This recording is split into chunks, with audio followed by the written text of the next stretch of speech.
선지서는 호세아서, 요엘, 아모스, 오바댜, 요나, 미가 이렇게 많이 했습니다. 우리 호세아서는 하나님을 배반하고 음녀와 같이 방탕한 백성을 용서하시는 하나님.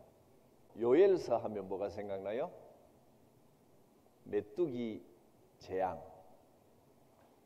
아모스는 정의를 강물같이, 공의를 하수같이 흐르게 하라. 하나님의 정의. 오바댜서는 에돔의 교만에 대한 심판.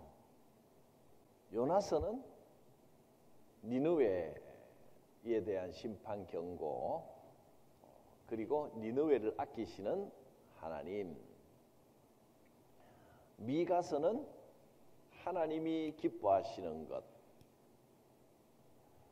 정의와 인자와 겸손을 하나님이 기뻐하신다. 그런 내용들을 살펴보았습니다. 오늘 7번째 소예언서 나훔서를 살펴보겠습니다. 나훔은 니느웨에 대한 이야기입니다. 일단 시기를 보면 딱 알 수 있습니다. 기원전 660년에서 610년경에 써졌습니다. 이때가 어떤 때냐 하면 북이스라엘이 멸망하고 유다는 아직 멸망하기 전, 북이스라엘이 멸망했을 때가 기원전 722년이고 남유다가 멸망했을 때가 기원전 586년입니다. 그 사이입니다.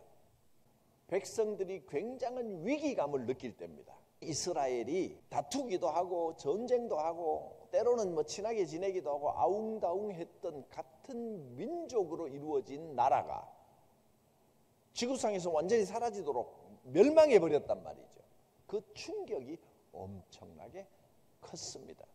위기감을 느낍니다. 이때 주신 말씀입니다. 그 이스라엘이 어느 나라에 망했나요? 아수르에 망했습니다. 아수르. 요즘은 아시리아라고 부릅니다. 그 아수르의 수도가 니느웨입니다. 니느웨에 대한 경고의 말씀입니다. 대상은 북이스라엘을 멸망시킨 나라 아수르의 수도인 니느웨에 대한 경고가 나훔서의 내용입니다. 나훔은 니느웨에 대한 경고입니다. 니느웨에 대한 소예언서는 나훔만이 아니었습니다. 또 하나 더 있었습니다. 요나. 그렇습니다. 요나가 니느웨에 가서 말씀 전해라. 그래서 요나가 가기 싫어서 반대쪽 다시스로 도망가고 막 이랬습니다. 결국 니느웨로 가서 말씀을 전했습니다. 선포했습니다. 40일이 지나면 이 성이 무너질 것이다. 그랬더니 40일이 지났는데 안 무너져서 요나가 삐졌죠. 하나님 무너진다 그래서 무너져야지. 사람 헛소리하게 만들고 화가 나가지고 막 하나님한테 화났더니 하나님이 네가 왜 화를 내느냐, 네가 화내는 게 맞느냐. 그래서 박넝쿨 가지고 주셨다가 말려버리고 이런 기억이 나실 겁니다. 이렇게 들으면 또 기억이 나는 거예요. 자, 요나 선지자는 자료를 그 다음에 봅니다. 요나 선지자는 나훔보다 약 100년 앞서서 말씀을 전했습니다. 그때 니느웨에 가서 하나님의 심판을 경고를 했는데 그때 니느웨는 말씀에 반응하여 회개하였고 그래서 하나님의 심판을 면했습니다. 하나님이 무너지리라 했다고 반드시 무너지는 거 아닙니다. 너 계속 그렇게 살면 멸망하리라 그랬다고 해서 멸망하는 게 아닙니다. 그 말은 그렇게 살지 마라라는 뜻이죠. 회개하고 돌아오라. 그 니느웨가 회개를 했더니 무너지기는 그냥 온 성이 하나님의 은혜를 입었습니다. 하지만 니느웨는 다시 죄악에 빠졌고 하나님의 심판을 받아 멸망하게 된다. 이 니느웨, 즉 아수르는 바벨론이라는 나라에 완전히 멸망이 되어버립니다. 아무리 큰 그 힘과 위세를 자랑을 해도 이 세상에서 힘과 위세는 금방 사그러듭니다. 신흥 강자인 바벨론의 멸망을 당합니다. 그리고 이제 남유다는 바벨론의 멸망을 당하게 되죠. 그렇게 요나 선지자가 니느웨에 가서 경고했을 때 니느웨가 심판을 면했지만 이제 나훔 시대 이때는 이제는 멸망한다라는 경고를 듣게 됩니다. 요나의 메시지가 그릇된 선민 사상에 빠진 언약 백성들에게 그릇된 선민 사상이 뭐냐면 우리만 택한 백성이다. 이방인들은 아무리 회개해도 다 멸망당하고 죽는다. 하나님은 우리만 사랑하신다. 이게 그릇된 선민 사상입니다. 잘못된 사상이란 말이에요. 하나님은 이방인들도 하나님의 방법으로 사랑하십니다. 제가 전에도 말씀드렸지만 하나님의 경륜, 그 크신 섭리가 이방인들에게 하나님을 모르는 과거 사람들에게 어떻게 적용되는지 우리는 아무도 모릅니다. 단 우리가 할 수 있는 건 뭐냐면 예수라는 이름 자체를 모르면 다 지옥 간다 죽는다 이렇게 우길 게 아니고 그게 중요한 게 아니고 하나님이 강조하시는 바는 나에게 예수 그리스도의 이름을 허락하신 하나님 감사합니다. 내게 주신 그리스도를 감사하고 찬양하라는 거지. 자꾸 나는 그리스도를 만났고 저 사람 다른 사람들은 못 만났으니까 전부 지옥 간다. 하나님은 우리에게 지옥을 강조하라고 하신 게 아니고 천국을 경험하라고 하신 거예요. 그래서 이방인들에게 하나님의 사랑이 어떤 방식으로 임하시는지는 우리는 아무도 모른다. 언약 백성들이 그릇된 선민 사상에 빠져 있었습니다. 우리만 하나님의 백성이고 다 멸망당하고 우리만 산다. 이렇게 생각하고 있을 때 죄인을 향한 하나님의 사랑과 오래 참으심. 내가 이방인은 사랑하지 않느냐? 네가 박넝쿨도 하루 있다가 사라질 박넝쿨도 아끼는데 내가 니느웨 저 사람들, 네가 이방인이라고 하는 저 사람들 내가 아끼지 않겠느냐? 너희가 이슬람인들이라고 하는 저 사람들, 저 나쁜 놈들 저기 폭탄 떨어져서 다 죽어서 고소 이렇게 말하면 되겠느냐 말이에요. 그런 하나님이 아니란 말이에요. 어떤 사람은 일본에 지진이 났을 때 하나님 벌받아 그렇다, 미신이 말아 그렇다. 정말 그러냐? 말도 안 되는 소리입니다. 어떻게 그런 위험한 말을 합니까? 하나님의 사랑은 박넝쿨도 아끼는 사랑입니다. 하나님께서 주신 생명을 그렇게 한꺼번에 무조건 팍 없앴다. 하나님의 경고, 저주를 받아 그렇다. 함부로 이렇게 말하면 큰일 난다는 겁니다. 그릇된 선민 사상입니다. 하나님은 니느웨 백성들도 지극히 사랑하시는 하나님이었습니다. 이것을 우리가 요나서를 통해서 잘 배웠습니다. 그래서 요나서는 하나님의 사랑과 오래 참으심을 가르쳐 주면서 겸손하고 너그러운 신앙이 되어라. 타 종교인과 믿지 않는 사람들에 대해서도 우리가 겸손해야 됩니다. 너그러워야 됩니다. 그게 복음을 아는 자의 자세입니다. 우리는 예수님처럼 그들을 대해야 된다는 거예요. 그게 요나서가 우리에게 가르치는 메시지였습니다. 그러나 반면에 나훔의 메시지는 뭐냐면 언약 백성을 핍박하는 악한 자들, 그들을 향해서 하나님께서 진노하시고 심판하신다는 사실을 가르쳐준다. 고통스럽고 절망적인 상황에 있는 하나님의 백성들에게 위로와 소망을 준다. 한편으로는 이런 생각이 듭니다. 우리는 하나님의 택하신 백성인데 하나님께서 이방인도 사랑하신다는 거 알겠습니다. 좋다 이거야. 그런데 저 이방인들은 저렇게 악한 짓을 하면서 세상적인 힘으로 우리를 이렇게 괴롭히면 됩니까? 하나님은 이 세상 사람들도 사랑하신다는 거 좋아 인정하겠어요. 요나서를 보면서 그렇다 치는데, 그런데 세상이 교회를 못 살게 굴고 핍박하고 미워하고 욕하고 침뱉는다면, 교회를 막 괴롭힌다면 여러분은 어떻겠습니까? 하나님 저 세상이 교회를 이렇게 괴롭히는데 너무 괴롭습니다. 이거 도대체 뭐가 어떻게 돌아갑니까? 정말 하나님께서 살아 역사하시는 거 맞습니까? 이런 아픔이 있을 때 하나님께서 이 나훔 메시지를 통하여 힘드냐? 고통스러우냐? 상황이 절망적인 것처럼 보이느냐? 기다려보라, 두고 보라.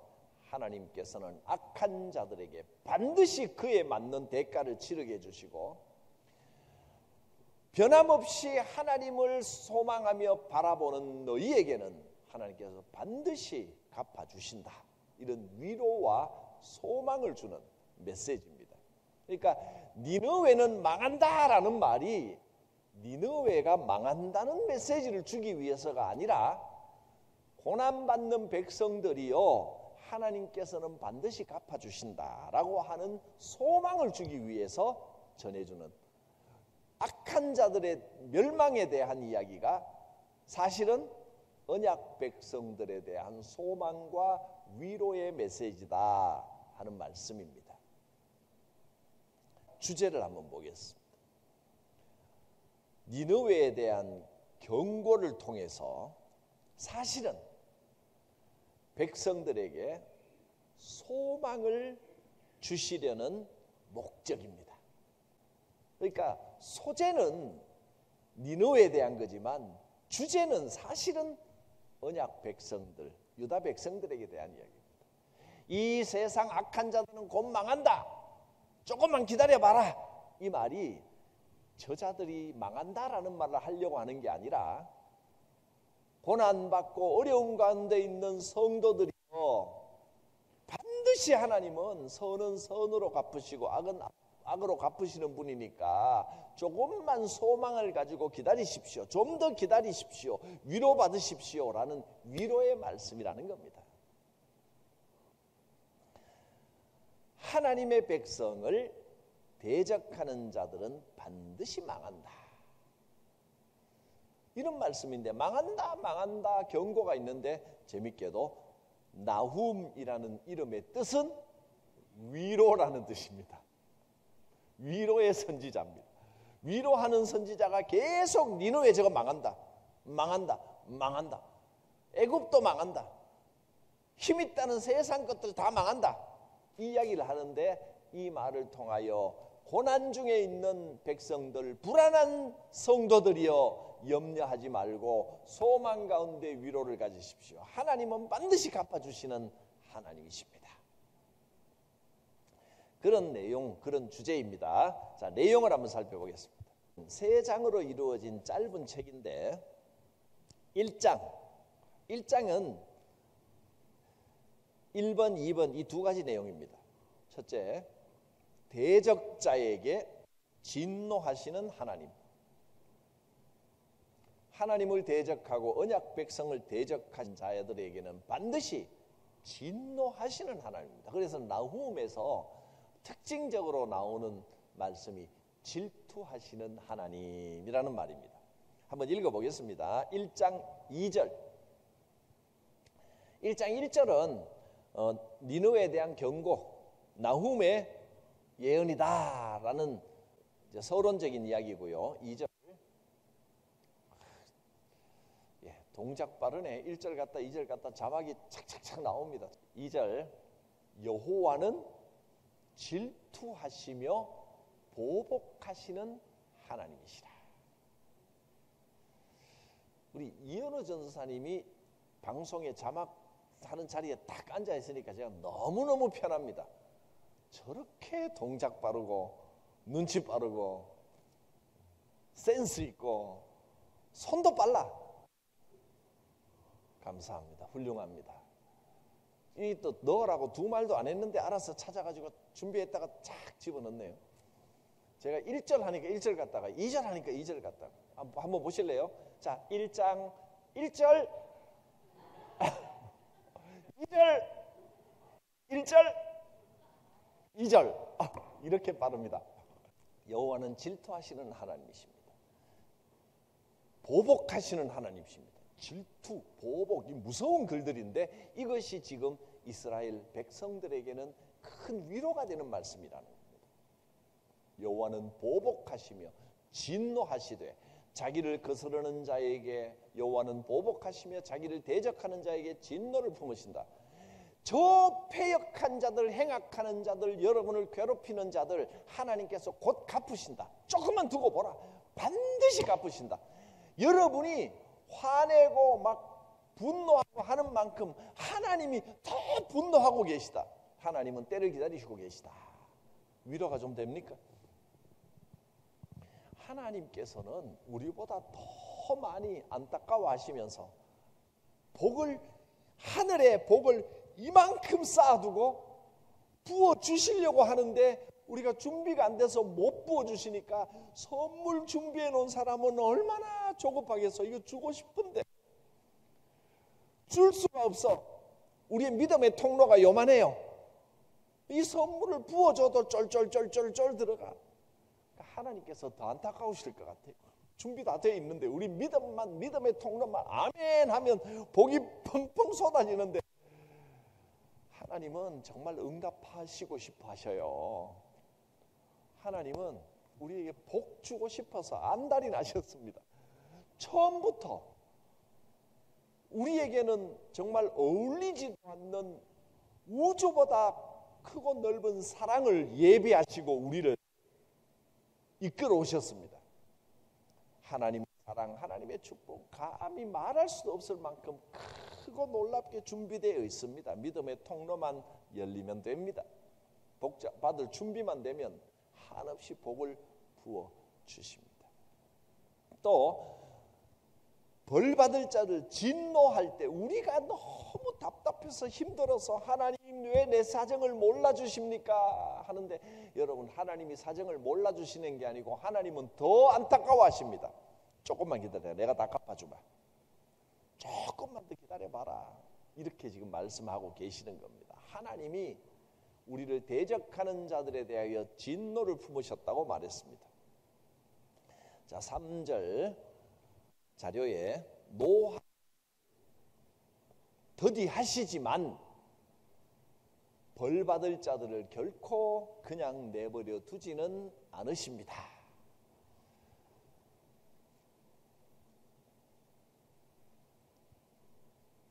악한 사람들이, 악인들이 여호와 하나님을 피해서 도망할 곳은 어디에도 없습니다. 4절부터 6절까지는 그런 말씀입니다. 바다를 꾸짖으시고 말리시고 강을 말리시고 산들이 진동하고 6절 누가 능히 그의 분노 앞에 서겠느냐. 여호와를 피해서 도망갈 때는 아무데도 없다 하는 겁니다. 그리고 7절을 보겠습니다.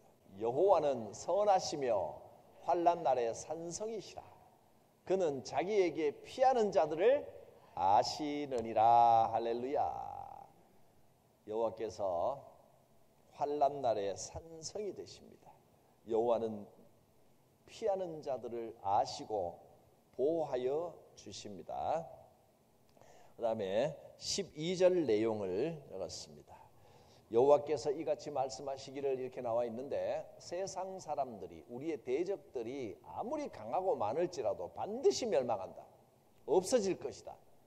13절에서 15절은 백성들의 결박을 끊으시는 하나님, 세상에서 잘 나간다고 의시되던 자들 내 이름이 다시는 전파되지 않을 것이다.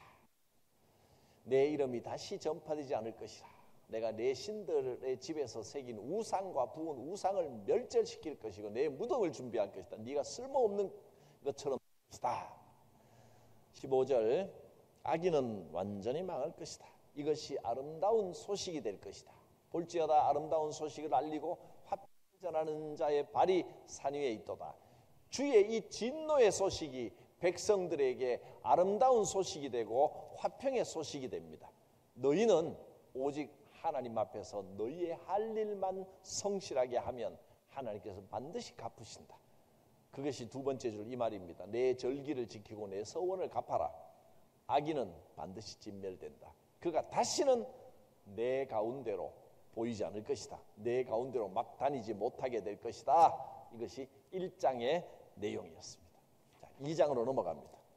파괴하는 자 니느웨는 망하고 야곱의 영광은 회복되리라. 이것이 2장의 내용입니다. 1절 2절만 잠깐 한번 살펴보고 지나갈까요?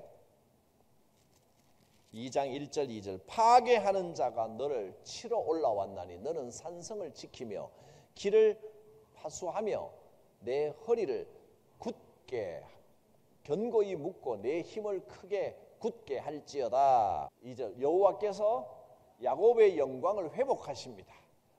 과거 이스라엘의 가장 빛날 때의 영광과 같게 하십니다. 이는 약탈자들이 약탈하였고 또 그들의 포도나무 가지를 없이 하였습니다. 그들이 다 약탈해 갖고 포도나무 가지, 포도나무는 풍성함의 상징입니다. 다 뺏어 갔지만 그러나 하나님께서 그 영광을 다시 회복시키신다. 3장으로 넘어갑니다. 세상의 악한 나라는 처참하게 무너질 것이다. 이것이 3장의 내용입니다. 그래서 3장에는 이런 죄악들이 다 멸망한다. 거짓과 포악과 탈취와 1절에 이런 게 나왔고, 마술과 음행과 미혹과 힘자랑과 악인을 돕는 자들과 술 취하는 것과 행패는 다 망할 것이다. 그 중에 이제 8절에 생소한 단어가 하나 나와서 제가 설명을 좀 적어놨습니다. 노아몬이라고 나와 있습니다. 8절, 3장 8절 보면 내가 어찌 노아몬보다 낫겠느냐. 노아몬이 뭐냐면 아몬이 태양신 이름입니다.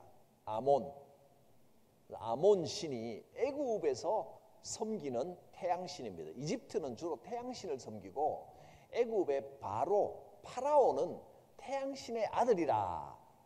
그래서 영원히 죽지 않는다. 그 혼령을 유지하기 위해서 육신을 미라로 만들어서 몇 천 년간 몇백 년간 보관하고 막 이랬죠. 그래서 피라미드도 만들고. 그래서 이 아몬 신의 신전이 있던 애굽의 수도가 노아몬입니다. 그래서 이것은 노아몬이라는 건 애굽을 말하는 겁니다. 이집트 그 당시에 남부 지방에서 강력했던, 북쪽에는 아수르가 큰 나라를 이루었고 남쪽에는 애굽 이집트가 강력한 나라를 이루고 있었습니다.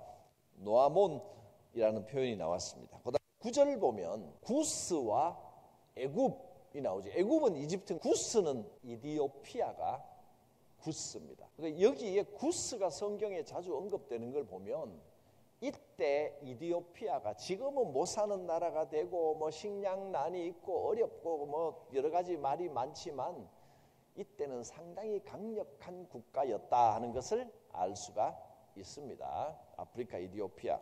그러니까 그 이집트부터 밑 아프리카입니다.